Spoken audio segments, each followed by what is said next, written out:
Bismillahirrahmanirrahim. Assalamu alaikum wa rahmatullahi wa barakatuh. Apologize for the delay. We had some technical issues, but we will nevertheless begin. Today we continue from where we stepped off last week, which was asset-backed financing in the form of partnerships. So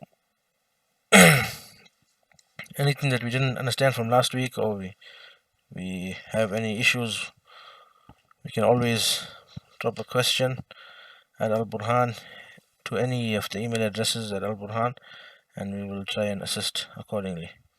So moving straight into the lesson, as time is of the essence.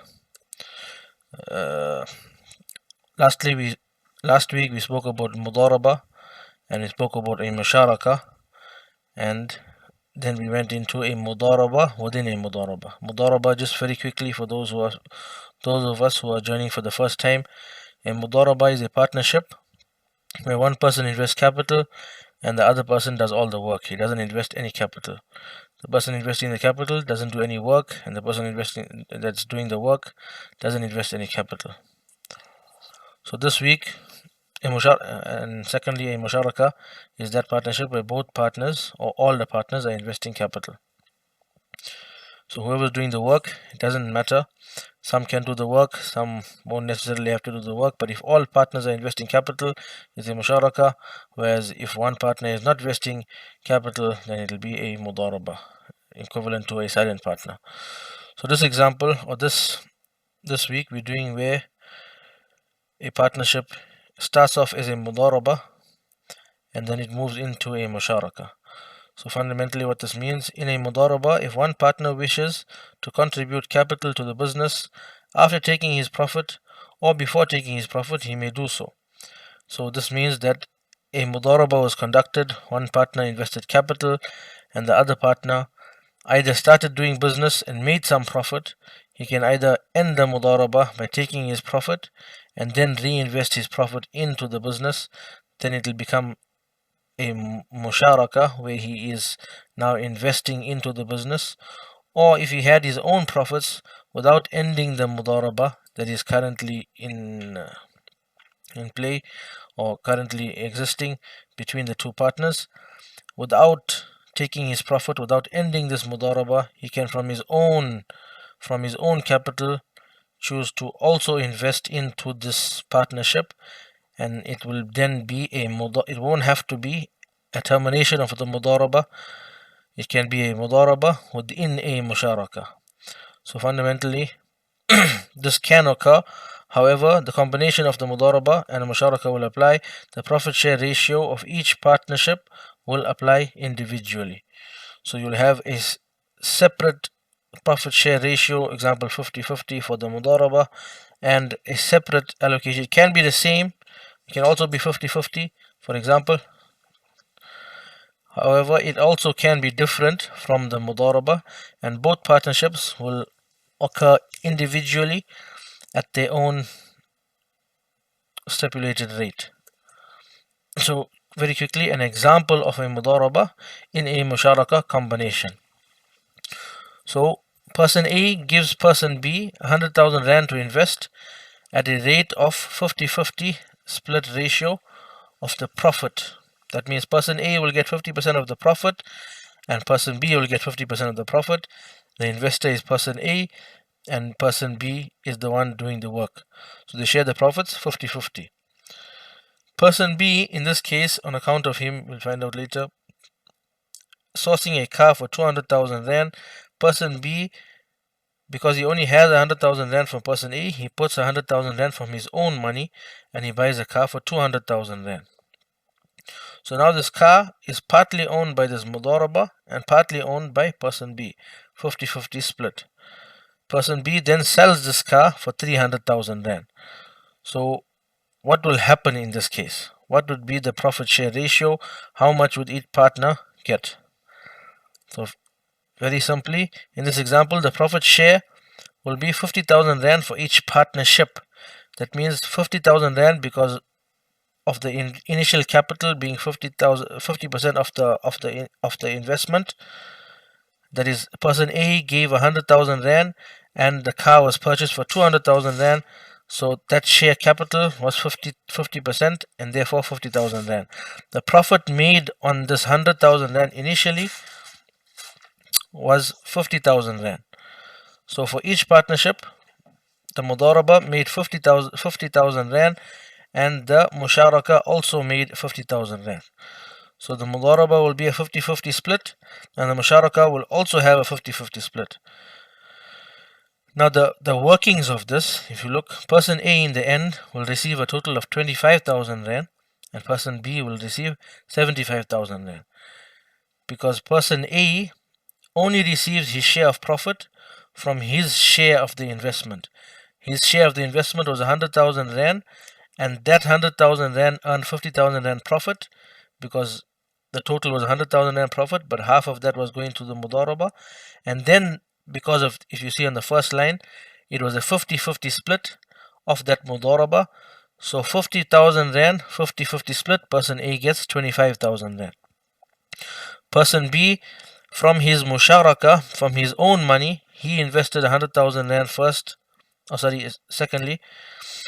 First he took person A's 100,000, then he invested his own 100,000, and his share was 50% from the total. So when there was 100,000 Rand profit, 50,000 Rand was his share before it went to the Mudaraba. So after it went, 50,000 Rand he had taken out, then the remaining 50 went into the Mudaraba, and that was split 50-50. So person B will get an extra 25,000 Rand, which is half of the 50,000 Rand, because it was a 50-50 split. So person B will receive 75,000 Rand in this example. Moving on to the next example, just to illustrate a little bit better, those examples of 50-50, it doesn't have to always be 50-50. So in this example, person A gives person B 200,000 Rand to invest at a 75-25 split of profit ratio. So person A will get 75% of the profit on his 200,000 Rand investment, and person B will get 25% of the profit on this 200,000 Rand for his work. Person B then adds 100,000 Rand of his own money to buy a car for 300,000 Rand. So he invested 1/3 of the capital from his own side for the car, and 2/3 was invested by person A. Person B then sells this car for 600,000 Rand, making 100% profit. So his profit is 300,000 Rand. So how will this be split? So we see in this example, the profit share for person B will be 100,000 Rand, because 100% profit was made, and person B invested, if you see on the second line, person B invested 100,000 Rand. So because 100% profit was made, he first gets his 100,000 Rand, and the remaining profit, which is now 200,000 Rand, will go into the Mudaraba. And the Mudaraba, the separate partnership, will then be allocated a 3-to-1 split on the profit, and the Musharaka will be a 2-to-1 split. So person A will receive in the end 150,000 Rand. This is 3 parts of the 200,000 Rand that went into the Mudaraba, or 75% of the 200,000 Rand that went into the Mudaraba as profit.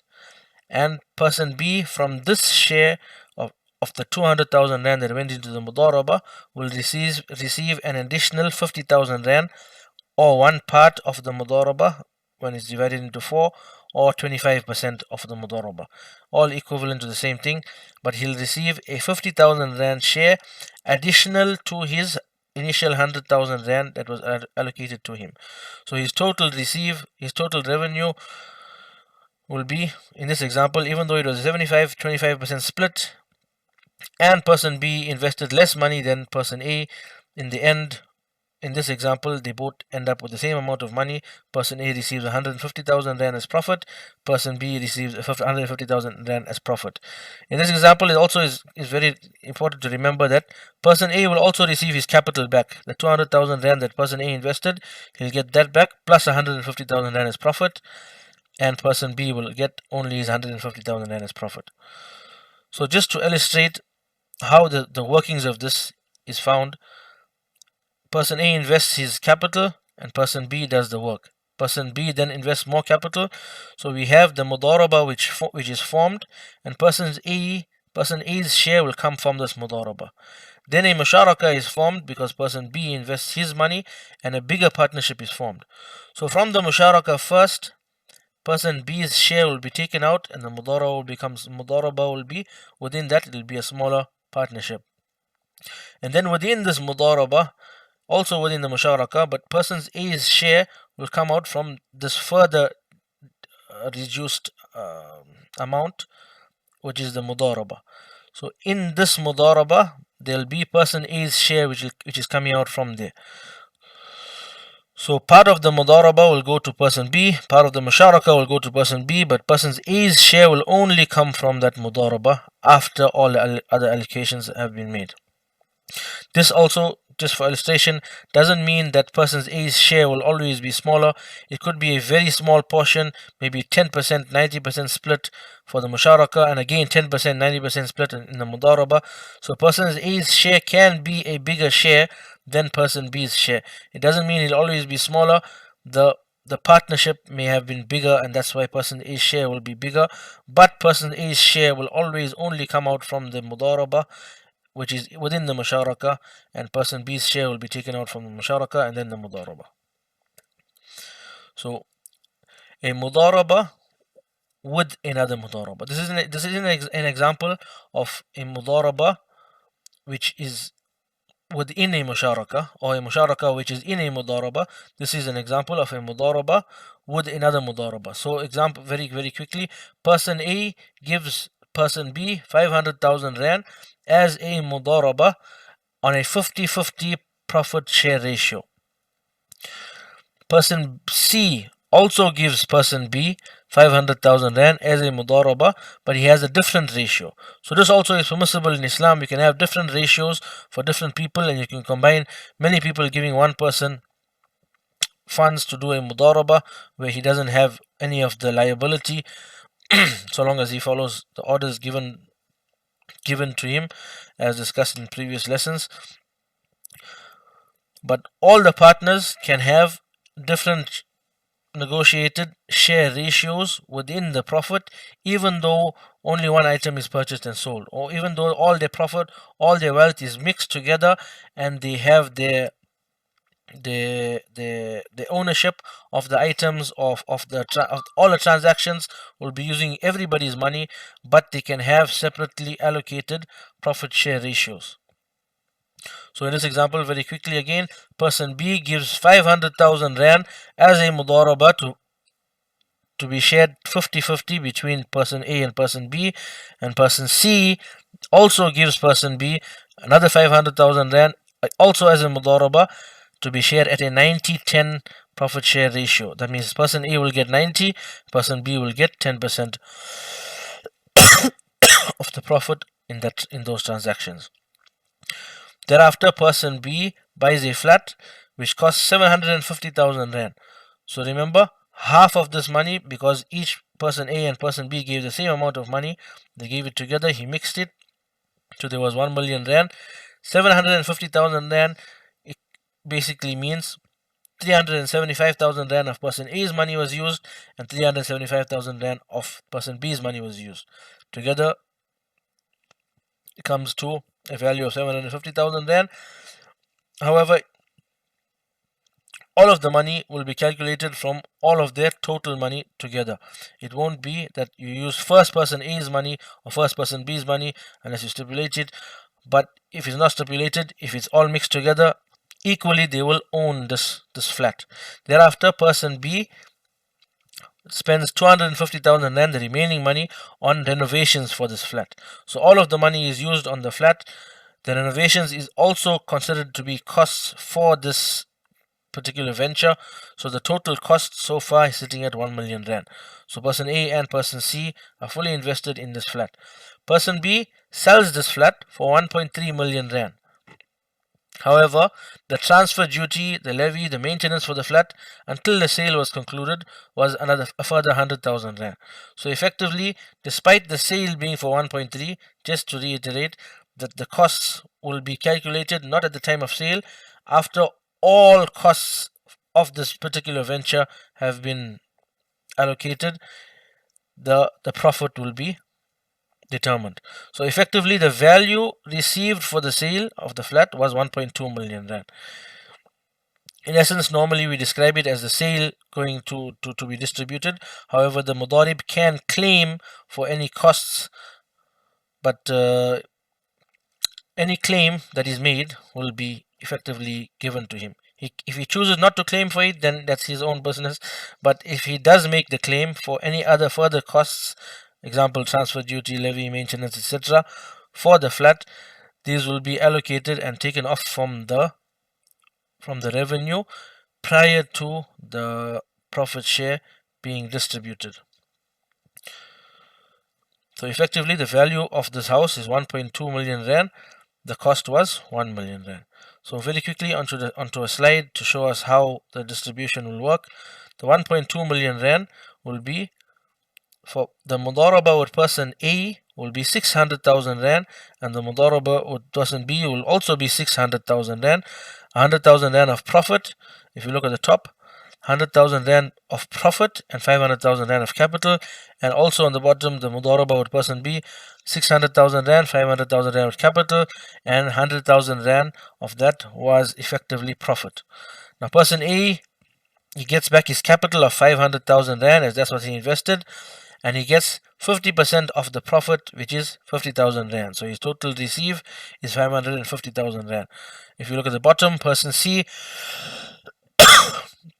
he gets back his 500,000 rand capital, and he gets 90% of the profit. So even though they both effectively ended up in the same transaction, they both purchased the same house, they both sold from the same pot of goods, the profit share for person C will be 90% and 90,000 rand effectively, and he gets back his capital of 500,000 rand. Person B invested zero capital, he got back zero capital, but from the first mudaraba he gets 50,000 rand profit and 10,000 rand profit. From the second mudaraba, effectively he walks away with 60,000 rand as profit, even though both the mudarabas, he did the exact same work. It is permissible in Islam to have a different share ratio for each partnership, even though they're investing in the same thing. So he gets the 60,000 rand as profit from there. So that concludes our lesson on partnerships. Again, if there are any other questions, anything that needs to be explained further, please let us know and we will try and assist in that regard. Now moving on to RIBA. So we often hear a hadith, Quranic ayat saying that riba is impermissible. We know that it is haram for a Muslim to indulge in riba, to consume riba, to eat from riba. However, not many of us know what exactly is riba. So what is riba? Let's just go to a Quranic ayat first, telling us about the harms of riba. So Quranic ayat, Surah Baqarah 200, verse 275, الذين يأكلون الربا لا يقومون إلا كما يقوم الذي يتخبطه الشيطان من المس ذلك بأنهم قالوا إنما البيع مثل الربا وأحل الله البيع وحرم الربا. So you can read till the end of the verse, we'll see it from there. Basically the English of this is the standing of those who eat riba is like the standing of those who are confounded by the devil's stroke or the devil's touch, as if they are touched by the devil himself. Those people who consume riba are like those people who are touched by the devil himself.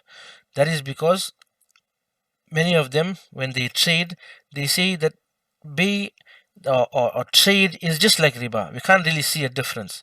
We're giving an investment 100,000 rand, we're taking back 10% on capital. If you have it on profit, we're seeing it as the same thing. We're making an investment, we're making profit. We're giving an investment, we're making our interest, and we're seeing it as the same thing. Whereas Allah glaringly in Quran says that He has permitted, halallahu al-bay'. Allah has made permissible trade and he has made forbidden riba. Even if it looks the same and you can't really see the difference, Allah subhanahu wa ta'ala made it permissible to do trade. We can't make it haram. Allah subhanahu wa ta'ala made riba impermissible. We cannot make it halal. This is the fundamental reason that riba is not permissible.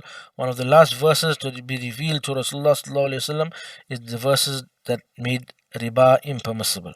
So going back quickly, what is riba? Riba is excess in lieu of nothing. Khali an iwad, we say in Arabic. Fadl khali an iwad. So getting something excess back in lieu of nothing. So this is not to be confused with a gift which somebody gives you. A gift is not something that is forced onto any individual. This is excess in lieu of nothing, but it is contractually binding to receive it. So riba in the Quran and Hadith refers to the exchange of items that are weighed or measured. So those things that have a weight or have a measure, example gold for gold, rice for rice, etc., without equal weight or measure. So if you're giving rice, 1 kilo of rice, and you're receiving rice for it, it has to be in the same, it has to be 1 kilo for 1 kilo. Often we find it with our kajur. When you're buying dates, when you're buying tamr, then there's inferior quality and the superior quality of dates. However, the hadith specifically mentions that we're not allowed to exchange 1 kilo or one measurement for a different measurement of dates, even if they are different quality. Even if one's price is double the price of the other one, the value of one is double the value of the other one. The solution is given in Islam, but to just exchange it like that, this is Ainur riba. This Rasulullah sallallahu alaihi wasallam described as this is the essence of riba. This is what riba is. So you get 1 kilo for 1 kilo, the extra 1 kilo is going to be riba. So therefore we understand the riba will occur when two elements exist. When the items are sold by weight or measure, that is one element, and when the items are exchanged, more or less of the same type. So if you have gold, 1 kilo of gold can be exchanged only for 1 kilo of gold. It can be exchanged for silver, it can be exchanged for other things, but if it's the same and it is weighed or measured, then it has to be exchanged the same amount, not the same value, not the same price, but the same amount, the same weight. So the two elements of riba and two rules of riba. How riba will occur, and then we understand how to avoid riba. So two elements of riba, the two items are the same, then riba can occur. If you're selling gold for gold, silver for silver, salt for salt, then riba can occur. And if one of them is in excess of the other, 1 kilo for 2 kilo, then it can occur. Again, if you're selling 1 kilo of gold for 2 kilos of silver, there's no problem with that. 1 kilo of gold, 1 kilo of silver, no problem with that. The problem is when they are the same, and then when one is in excess of the other.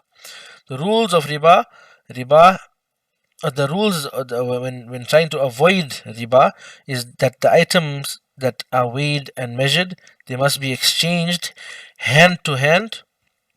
So if you're selling rice for rice, it must be exchanged hand to hand, and it must be without excess. If you're giving gold for gold, it must be hand to hand, and it must be without any excess. 1 kilo for 1 kilo, it must be measured, it must be weighed accurately. Rasulullah sallallahu alaihi wasallam said something to the effect that the one who gives more or the one who takes more, both of them will have committed riba. So again, the elements of riba: if the items are sold by weight or measure, then it must be done immediately, that is hand to hand, without any excess. If the items are of a different type and not sold by weight or measure, then they can be exchanged on credit, which means you can pay for it now with one commodity. Islamically, we don't have to always pay with our cash. We can have a barter system, but following the rules of Shariat, obviously. So if they are not weighed or measured, then they can be, and they have different types, then they can be exchanged on credit, and one more and one less. Both can't be on credit. That's a different ruling that Rasulullah forbade us from having an exchange of a deen with another deen. That means a loan with another loan. So one can be on credit, however the other item must be handed over immediately. So we can have an exchange of two farmers, one sheep for one cow, one sheep for multiple cows, or one cow for multiple sheep. There's no issue with this, and one item can be deferred in delivery and the other item has to be given immediately. This is when they are not weighed or measured. They are sold as items, not by weight, and when they differ in their genus. Thirdly, items of a different type, but those items are sold by weight or measure. They can be exchanged more for less. That means 1 kilo for 2 kilos, one whatever measurement you're using, 1 pound for 2 pounds. But they are different, so they can be exchanged more for less, but it has to be done hand to hand. It has to be exchanged immediately. If it is exchanged one now and one later, this also will be riba. The hadith specifically told us that for riba, for these items which are sold by weight and by measure, they must be exchanged immediately. But one very important point, there is also a hadith telling us that there is no riba except in credit. That means that if it's done, obviously there is one caveat here, that if the item is the same, then it still can be riba if it is excess. But if the items are different and they are sold by weight or measure, then it won't be riba if it's done immediately. So even if the value is massively different, one is 10 times the value of the other one, it won't be riba if it's not done in credit. So from this we get what is called SARF, or currency exchange. So this refers to the exchange of money for money, or gold for gold, silver for silver, silver for gold, etc., where both the commodities have the potential of being the price in a transaction. So when you're paying for something, you stipulate your price. Today's time we generally use rands and cents, or dollars, pounds, wherever we are from. We use the currency that's stipulated. In the olden times it was generally gold bars or gold coins and silver coins that was used to purchase. However, one point is that whatever was used by Rasulullah sallallahu alaihi wasallam, or mentioned by Rasulullah sallallahu alaihi wasallam in Quran and Hadith to be something, to be a thaman, to be that's something that's used as a price or to be a currency, it will remain like that. Even if people don't regard it to be like that, it will remain like that till Qiyamah. So even salt is being sold and is weighed and sold. Silver bars are being weighed and sold. Even if it becomes such that people are not weighing them and selling them, it will still remain with this element of having these rules applied to them, where they will be sold by weight and by measure. Even if the people in the locality don't do that anymore, it will still be like that, because it came in the hadith like that. So example, 1 gold bar in exchange of 10 silver bars is permissible, and the other way around also.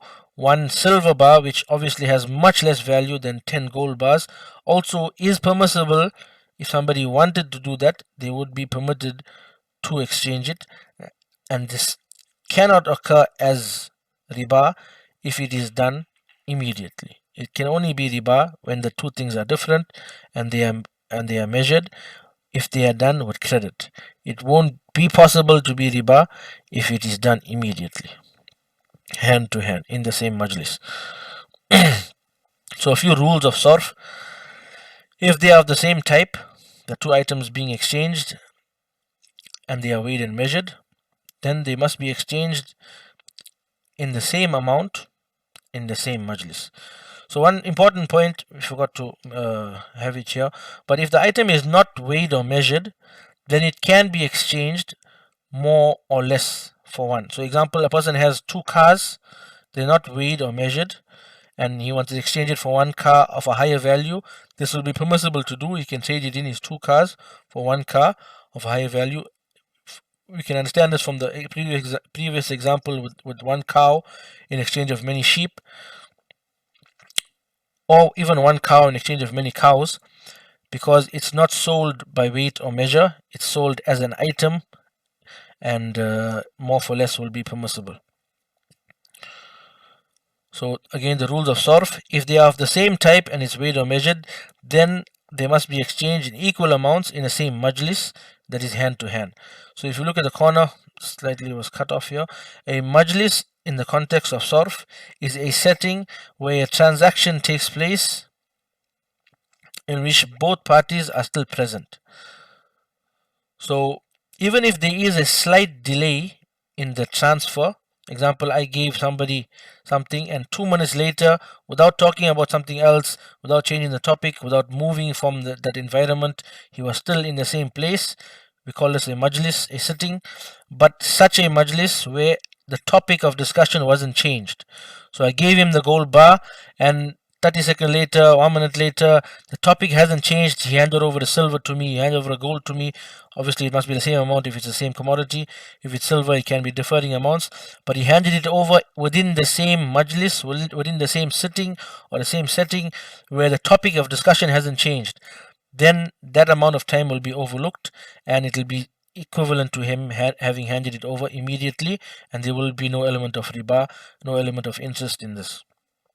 So a majlis in the context of SARF is where 2 people are sitting, they haven't moved, and they haven't changed the topic of discussion to something else. So I handed over one item, and he hasn't handed over the other item immediately. He's still opening the packaging or something. For some reason, there's a slight delay, but there's no change of topic in that sitting. Then his handing over will be as if it happened immediately. Secondly, if they are of different types, example gold or silver, then the amounts of value can differ, but the exchange must be still done immediately. So if it's the same, it must be same amounts, and immediately. If it's different, it can be different amounts, even if the values are different, but it must be done in the same majlis. So a few quick examples of SARF. 1 kilo of gold in exchange for 1 kilo of gold, this will be permissible. 1 kilo of gold in exchange of 2 kilos of gold will be impermissible. All of these are following the same rule on the bottom right. If you see, within a majlis, it must be done immediately, or within a majlis is considered to be immediately. Even if it's not hand to hand, it must be offerable immediately, so so that both parties can take access of the new the new item which is now going into their ownership immediately.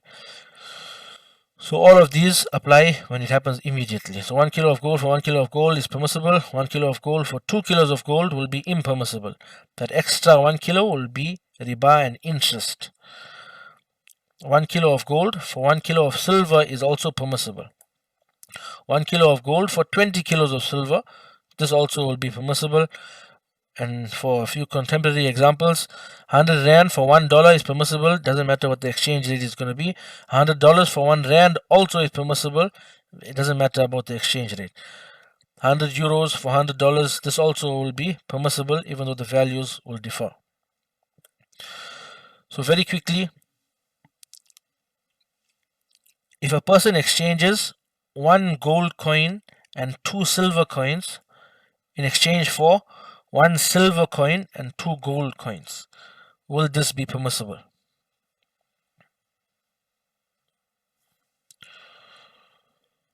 So from here we do understand that it is possible for it to be riba, and on the other hand, it is possible for it to not be riba also. So if he did exchange 1 gold coin for 2 gold coins, that extra gold coin will be riba, and 1 silver coin for 2 silver coins, the extra silver coin will be riba. But in this specific transaction, he grouped them together. He made 1 gold coin and 2 silver coins together as one collective part of the transaction, and the other party is giving 1 silver coin and 2 gold coins together.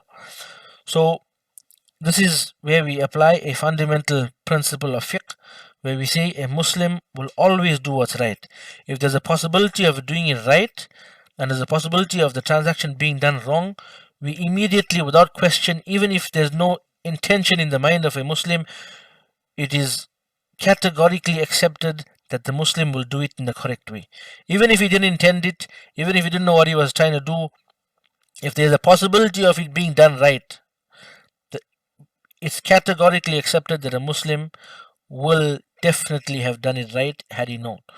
So how this will work, the workings of this is the one gold coin will be in exchange of one of the two gold coins that the other person is giving.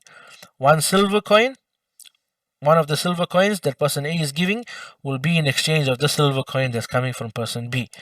And lastly, one gold coin will be in exchange of the one silver coin. So that both the items, the gold coins will be exchanged in equal amounts, the silver coins will be exchanged in equal amounts, and the remainder, which is one gold coin and one silver coin, will be exchanged, and there you don't have to have equal amounts, you can have differing amounts. So because there is a possibility of doing it in this way, and it will be permissible, when two Muslims do it, we categorically accept that they did it in the correct way, even if they didn't intend it.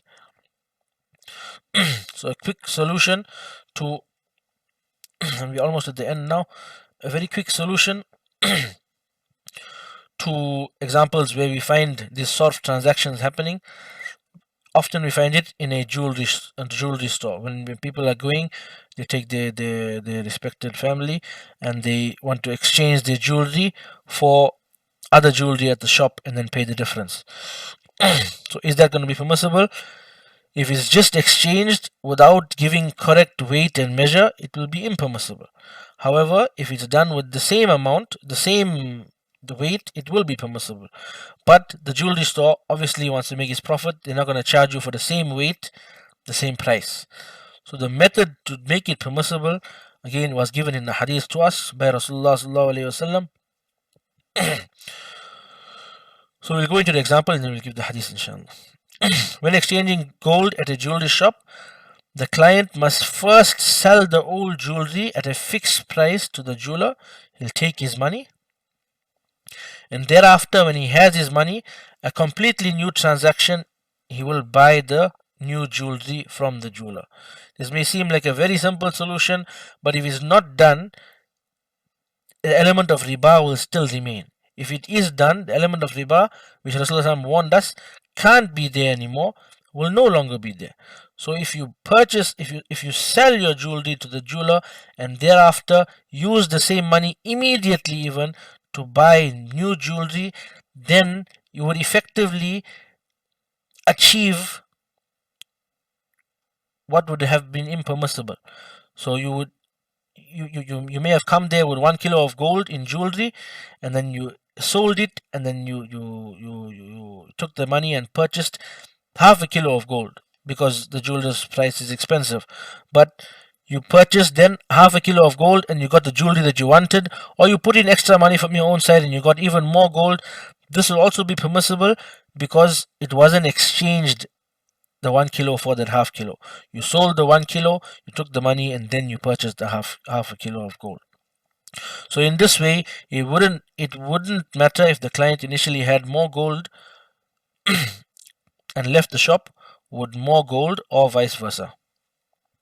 So he could have left the shop with more gold or less gold, but he sold it to the jeweler, and a completely separate, unlinked transaction. It wasn't pending the first transaction.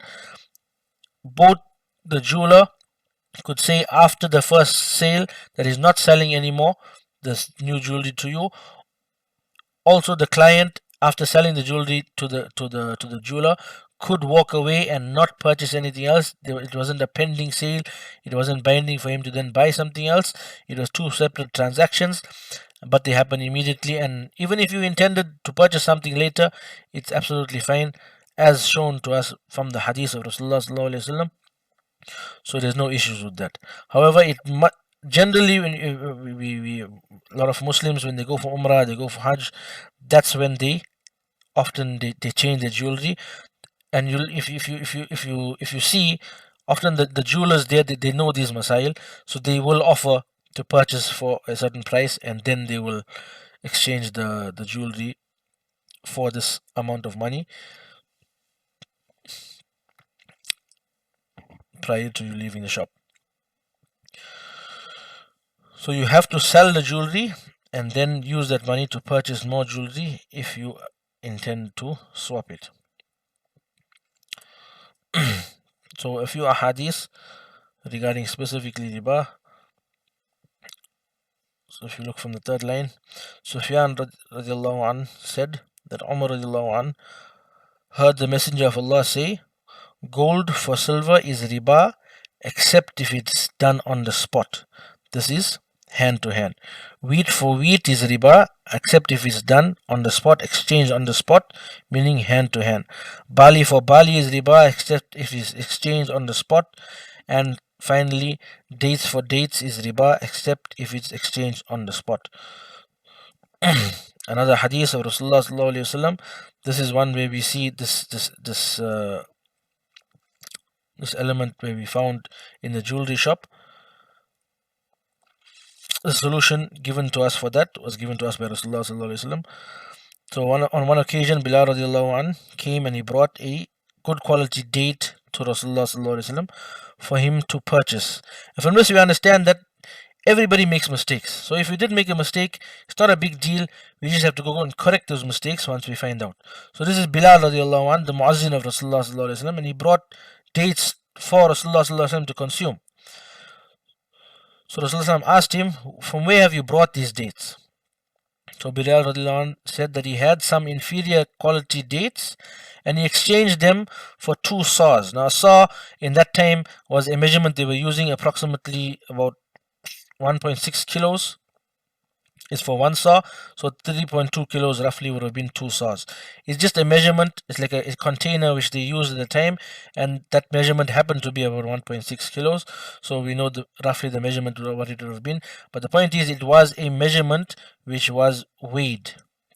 So he exchanged, Bilal exchanged inferior type of dates, 2, you can say kilos, just for illustration purposes, for explanation purposes, 2 kilos of dates for 1 kilo of Barni dates, which was the superior quality dates. Why he did it? He did it in order to give Rasulullah sallallahu alaihi wasallam to eat. So he wanted Rasulullah sallallahu alaihi wasallam to have that which was superior. He wanted to do something good. But the method he chose was just to exchange it without selling it first. So he exchanged inferior quality dates for that which was superior but a lower amount, and dates are weighed and measured. So Rasulullah sallallahu alaihi wasallam replied, Awwih, Ainur riba. This is Ainur riba. Beware, Bilal radiallahu, beware. This is definitely riba. This is definitely usury. What you did, what you brought, this is definitely usury. So do not do so. But if you want, buy the superior quality dates and sell the inferior quality dates, or other way around, sell the inferior quality dates first, use that money, then buy the superior quality dates. Then you'll achieve the same result. And as we saw in Quran, Allah subhanahu wa ta'ala made riba impermissible, and those people who rejected this, they said, Innamal bay'u mithlu riba.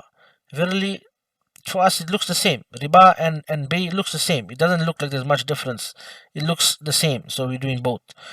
But Allah glaringly gives us a warning, Ahallallahu al-bay' wa harram al-riba. And from this hadith we understand that the solution often is fairly simple. It's very easy to do. We came into this world, Allah subhanahu wa ta'ala made something halal, something haram. Do it in the halal way. Make that, even if you're intending something which would have been the effect of riba, would have been the same. If you do it as a transaction, you'll get reward for it. It will be permissible. This hadith, we can see Rasulullah sallallahu alaihi wasallam is advising Bilal, his very close companion, to achieve the same result in a permissible way. So his direct advice to him, sell the inferior quality, use that money, buy the superior quality. You'll achieve which you had inferior quality, you had more quantity. Now you got less quantity with more quality, but you did it in a permissible way, and therefore it will be permissible. So this is a hadith in Bukhari where Rasulullah sallallahu alaihi wasallam is advising Bilal radiallahu anh to do it correctly. Lastly, we have a hadith narrated from Abu Hurairah radiallahu ta'ala an. It says that Rasulullah sallallahu alaihi wasallam said, there will come a time when there will be no one left who does not consume riba, and whoever does not consume it will be nevertheless will be affected by its residue or its smoke. So Allah subhanahu wa ta'ala, Allah subhanahu wa ta'ala save us from ever consuming riba and being affected by its residue. But this is a glaring warning from Rasulullah sallallahu alaihi wasallam. A time will come when this will be the case, and it is our responsibility to try and avoid riba and that which is impermissible for the sake of Allah subhanahu wa ta'ala.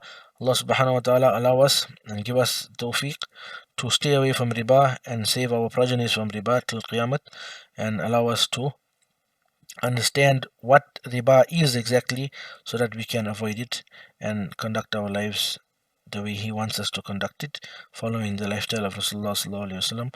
Wa akhiru da'wana alhamdulillahi rabbil alamin. Next week inshallah we will be covering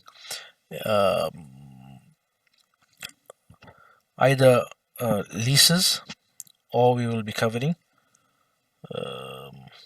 salam and istisna. So salam and istisna are two types of transactions where normally when you buy something, the item has to exist, as we saw in the first lesson. These are two transactions where Rasulullah sallallahu alaihi wasallam specifically gave permissibility for farmers and for those people who are manufacturing goods to sell items before they are in existence, before they came into existence. So even though the item is not in existence at the moment, it still can be sold if you're doing it with these two transactions, but there are a few laws with regards to it. And the following week inshallah then we'll do leases and we'll conclude. So if there are any questions, please feel free to send an email to us at AL-BURHAAN, and we'll try and answer them in the following lessons. Jazakallahu khairan, ahsan al-jaza. Assalamu alaikum wa rahmatullahi wa barakatuh.